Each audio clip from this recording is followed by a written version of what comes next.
Os ora kamu. Anata wa Legends from the Pacific o kite imasu. Aloha, and thank you for joining us. This is Legends from the Pacific, episode 78, The Monkey King versus the Jade Emperor, Sun Wukong, Part 2. That's right, this is Part 2 of our Monkey King saga, so please go back and listen to our previous episode and its referenced episodes so you may have a better idea of these characters. As for the rest of us,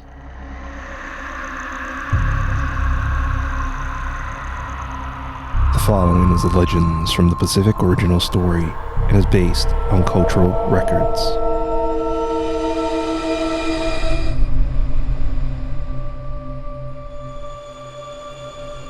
As the Monkey King and his forces approached the heavens, the Jade Emperor appeared. Sun Wukong, please stop your attack. The Monkey King's eyes narrowed. Why? The gods never took me seriously. But I take you seriously, and have considered you an equal. What will it take to stop your attack? Bestow upon me the title of the Great Sage equal to heaven. The Jade Emperor nodded. Done. The Monkey King scratched his chin. And I'd like a better role. Very well. You shall be the guardian of the Heavenly Peach Garden. Now, do you agree to stop your attack? The Monkey King agreed. He thanked his army for they were victorious, and he went to the heavens where he proudly started his role as protector of the Peach Garden. One day, retainers entered to collect the garden's peaches of immortality. The Monkey King demanded they stop and state why they wanted the peaches. The retainers snickered. You take your job too seriously. The Monkey King's eyes narrowed. You dare insult the sage equal to heaven? The retainers laughed. What does that even mean? It means I'm heaven's equal. We understand that, but what does that entitle you to? The Monkey King was puzzled. The retainers collected the peaches. If you are so great, then why are you here? Anyone can enter. Our gods stop whoever are forbidden and are no match for the great Jade Emperor. Your title and job are empty. Besides, if you were so important, why aren't you preparing for the gods' great feast? There's a great feast? The retainers laughed and left. Sun Wukong ate all the remaining peaches of immortality. He dashed to the banquet hall and found place settings, food, and the wine of immortality were set for the feast. He consumed all the food and sampled the sacred wine. He became intoxicated and stumbled through the heavenly palace with the rest of the wine. He wrecked the rooms, found pills of immortality, and washed them down with more wine. The gods were furious to discover their feast was ruined. They found the intoxicated monkey and sentenced him to death. While Sun Wukong was powerful, he was too intoxicated to fight and no match for the teamed-up gods. However, the various immortal items he consumed made him impossible to kill.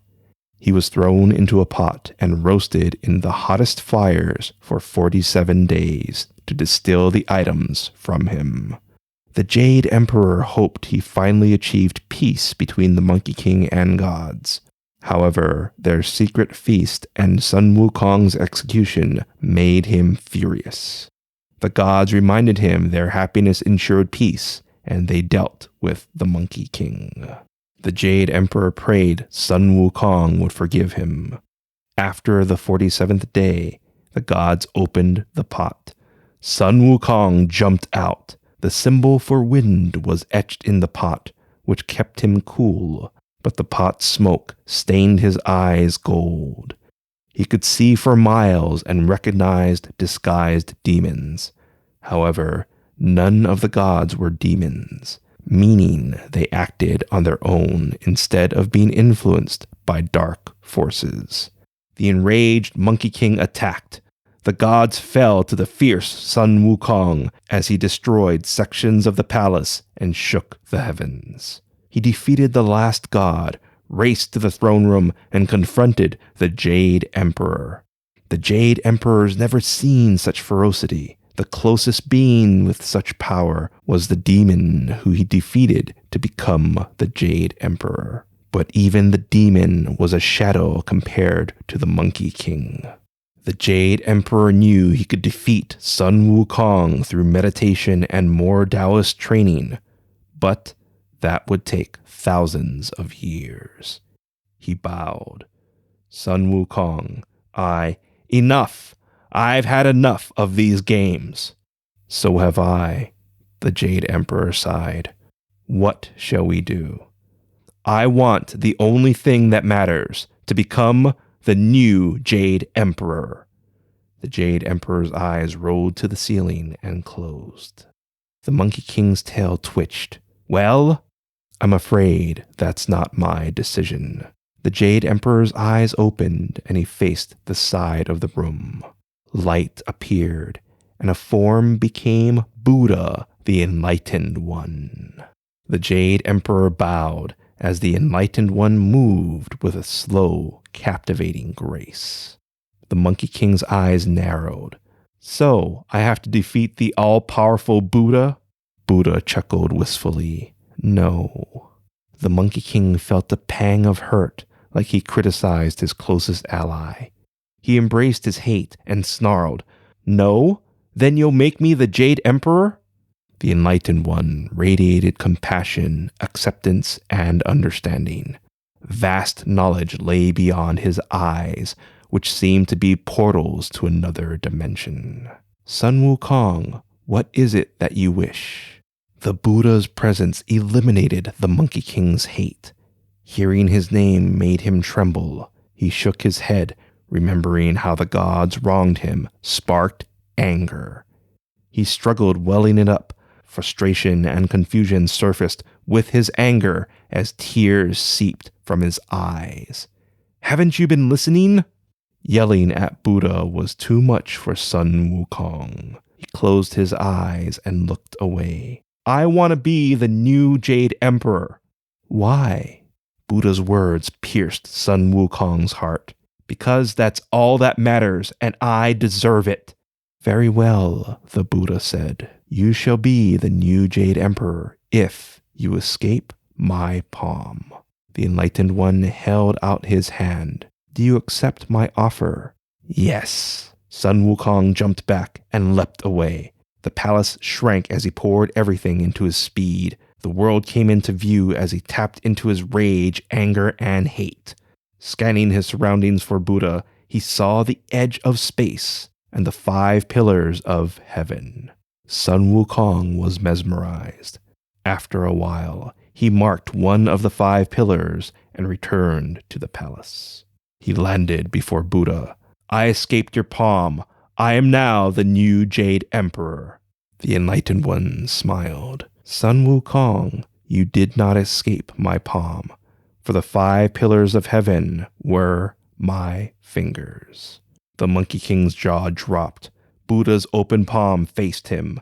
Sun Wukong was launched back. He broke through walls, crashed into our realm, and a mountain slammed upon him. The Monkey King yelled beneath the mountain.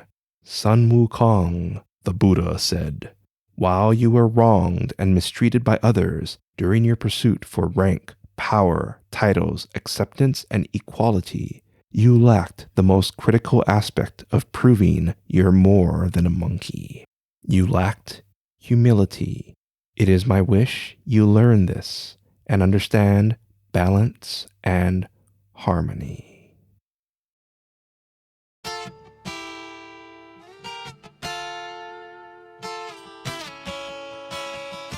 You can support us by getting 2 or 3 of your friends to listen to our show. This simple request goes a long way in helping us grow our show. Today, the Monkey King Festival occurs on the 16th day of the 8th lunar calendar, which is the day after the Mid-Autumn Festival and around September. Many temples dedicated to the Monkey King still stand. The Monkey King has been featured in many TV shows, cartoons, and films. Then, of course, the character most influenced by him was Sun Goku from the Dragon Ball series. Bonus points if you got my Dragon Ball reference at the start of our show.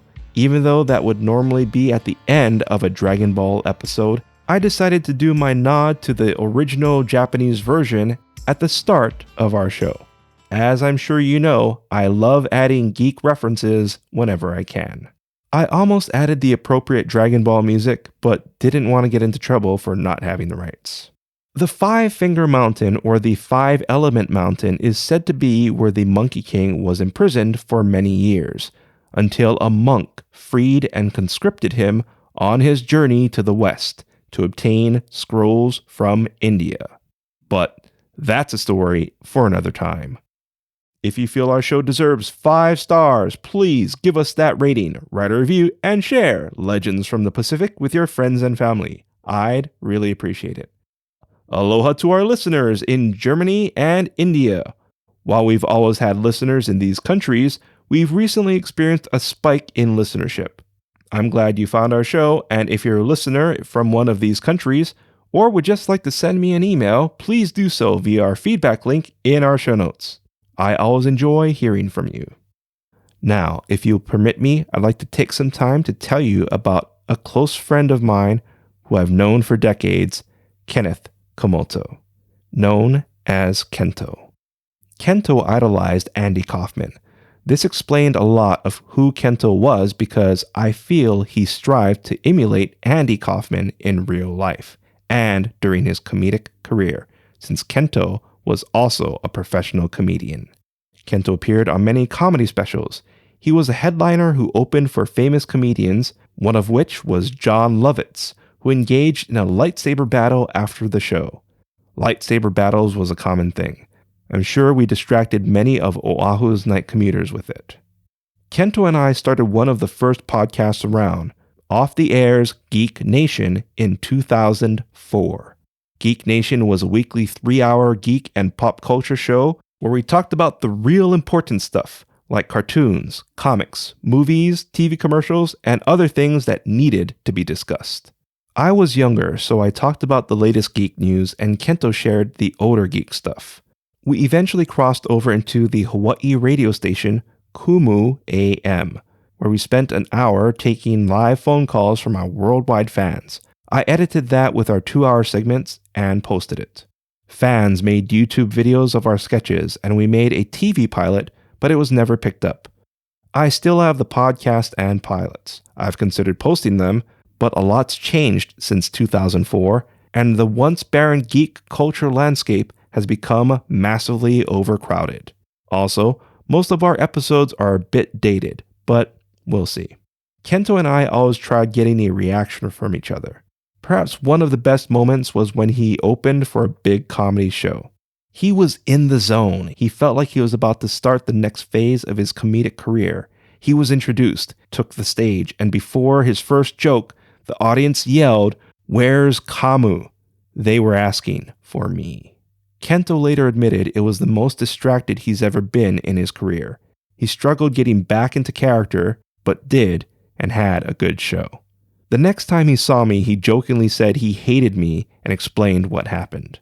After a few years of Geek Nation, he got burned out and wanted to stop doing the show. I completely understood since he was putting in about 25 hours a week, and I was clocking in around 55.